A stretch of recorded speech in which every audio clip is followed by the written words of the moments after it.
El objeto de mi comparecencia es, por tanto, explicar al Senado cómo está cumpliendo su mandato el Gobierno, cómo seguimos las instrucciones que aquí se acordaron y cómo con ello cumplimos, además, con esta comparecencia, la obligación de transparencia institucional y el control parlamentario que el propio acuerdo remitido por el Gobierno al Senado quiso incorporar. Señorías, ustedes conocen tan bien como yo las medidas que se autorizaron en esta Cámara y que estamos aplicando en Cataluña. Y conocen igualmente los motivos que nos llevaron a tomar estas decisiones, al Gobierno y al Senado de España. Misma tuve la oportunidad de exponerlo cuando presenté ante los miembros de esta comisión, hace apenas 2 meses, la propuesta del Gobierno relativa a la aplicación del artículo 155. Pero lo cierto es que desde entonces han salido a la luz aún más evidencias de que proteger los derechos de los catalanes era una necesidad ineludible y que los propósitos independentistas eran un engaño masivo, con consecuencias nefastas para el interés general, la convivencia y el bienestar de los catalanes. Si cuando juntos en esta Cámara tomamos estas decisiones sabíamos que era lo más conveniente, ahora nadie puede dudar que además ha sido lo acertado. Hasta hace 2 meses la situación en Cataluña era verdaderamente insostenible. La inestabilidad y la incertidumbre se había extendido a todos los ámbitos de la vida de los catalanes. Una situación que conscientemente provocaron quienes decidieron hacer de la desobediencia a la ley su única forma de hacer política. Quienes pretendían convertir las instituciones de autogobierno de todos los catalanes en meros instrumentos de su proceso particular de autodeterminación. Quienes, con el propósito de construir un Estado, estaban dispuestos a derribar a toda una sociedad.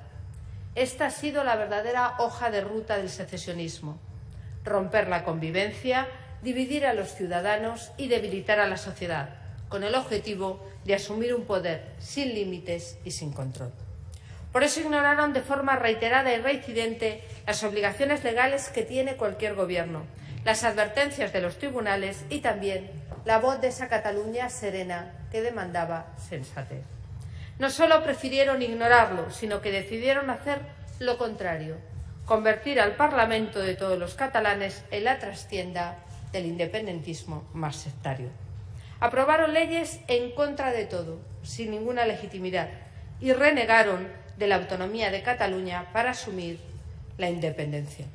Llevaron ese fanatismo cuasi religioso hasta tal punto que hicieron creer a algunos catalanes que vivían en una república independiente, cuando sus gobernantes mismos sabían que era imposible e inviable. Una ruta en la que cada gesto, cada escenificación, cada arrebato de los independentistas ha tenido un enorme coste en términos de confianza. Y no es una interpretación, es un hecho. Les daré un solo dato.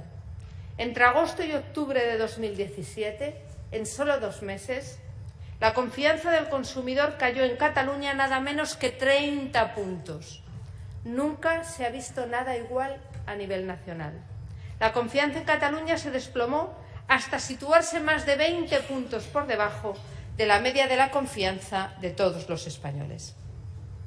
Esa pérdida de confianza se tradujo inmediatamente en un coste económico para el crecimiento, que se ha visto ralentizado, para la creación de empleo, que ha hecho que en Cataluña crezca más el paro, para la actividad económica, desde el turismo a la industria, para las oportunidades de futuro, incompatibles con el oportunismo de los que prometen lo imposible porque no pueden gestionar lo importante.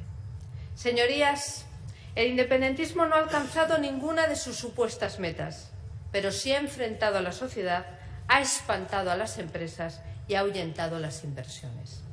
Y todo lo que ha ocurrido es la consecuencia de actos conscientes y deliberados y, por tanto, sujetos a responsabilidad. ¿Es que esperaban no tener que asumir ninguna? ¿Qué pensaban que iba a hacer el Gobierno? ¿Cómo se imaginaban que iba a responder este Senado? ¿Acaso creía alguien que esas aspiraciones de Estado podían situarles al margen del Estado de Derecho? Señorías, el Estado reaccionó, asumiendo su obligación frente a los que incumplían reiteradamente las suyas. Reaccionó con la única respuesta posible: la ley y la política. porque fuimos capaces todos de alcanzar un gran acuerdo entre los partidos que defendemos la convivencia constitucional para asegurar su plena vigencia. Un gran acuerdo que se vio reforzado en esta Cámara, con el apoyo de más del 80% de los senadores y 9 partidos. Juntos acordamos que una situación tan excepcional demandaba una solución extraordinaria: la aplicación constitucional del mecanismo de garantía del Estado de las autonomías, el artículo 155. Una solución no imprevista, porque los constituyentes nos dotaron de todas las herramientas para defender el Estado de Derecho que tanto esfuerzo trataban de construir, pero sí inédita, porque nunca un gobierno autonómico había llegado tan lejos ni había hecho tanto daño. Nunca una autonomía había decidido situarse absolutamente al margen de la Constitución que la ampara y en contra del estatuto que la regula. Nunca una institución democrática se había atrevido a cuestionar la democracia misma, para reclamar derechos que no existen y no asumir así las obligaciones que le corresponden. Nunca un gobierno, que debe estar al servicio de todos los ciudadanos, había despreciado de forma tan clara a una gran parte de ellos, a todos los catalanes a los que no reconocían y no asumían representar. Esa era la realidad, y esos fueron precisamente los objetivos que acordamos fijarnos en la aplicación del artículo 155. Restaurar el respeto a la legalidad constitucional y estatutaria, a la neutralidad institucional, a los derechos de los ciudadanos y al interés general, a esa voluntad de crecer, crear empleo y generar bienestar que comparte cualquier sociedad avanzada. Por tanto, el objetivo de un mecanismo tan extraordinario ha sido y es, sencillamente, volver a la normalidad. En contra de lo que anunciaban, la independencia no iba a traer más prosperidad, sino enormes problemas. Las promesas de empresa haciendo colas por instalarse en una Cataluña independiente se convirtieron primero en colas en los bancos para retirar depósitos y luego en colas de bancos y de empresas para huir de la incertidumbre. Apenas el primer paso a la pérdida de empleos, al descenso de cotizaciones, a la caída de la recaudación y a la falta de recursos propios para mantener los servicios. En contra de lo que defendían, los propósitos independentistas no tenían ningún encaje posible en el derecho nacional e internacional, ni encontraron reconocimiento alguno en ningún país serio del mundo. Más aún, ante el rechazo de la Unión Europea, algunos acabaron rechazando la Unión Europea misma. Parece ser que los únicos respaldos de los independentistas es los que van pasando, entre otras cosas por caja.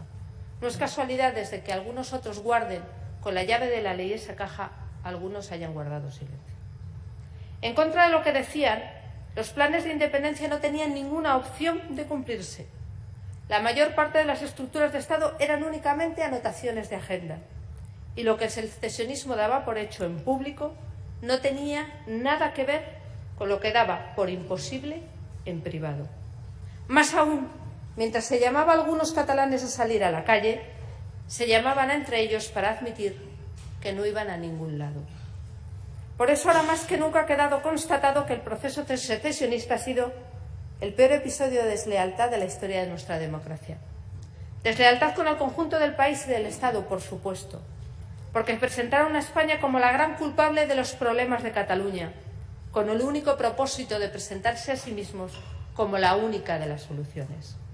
Pero la peor de las deslealtades, señoría, ha sido contra los catalanes que legítimamente se pueden sentir independentistas, porque es a ellos, a quienes hicieron creer que era casi una realidad, lo que no dejaba de ser una noble representación, un episodio simbólico, un fake en toda regla.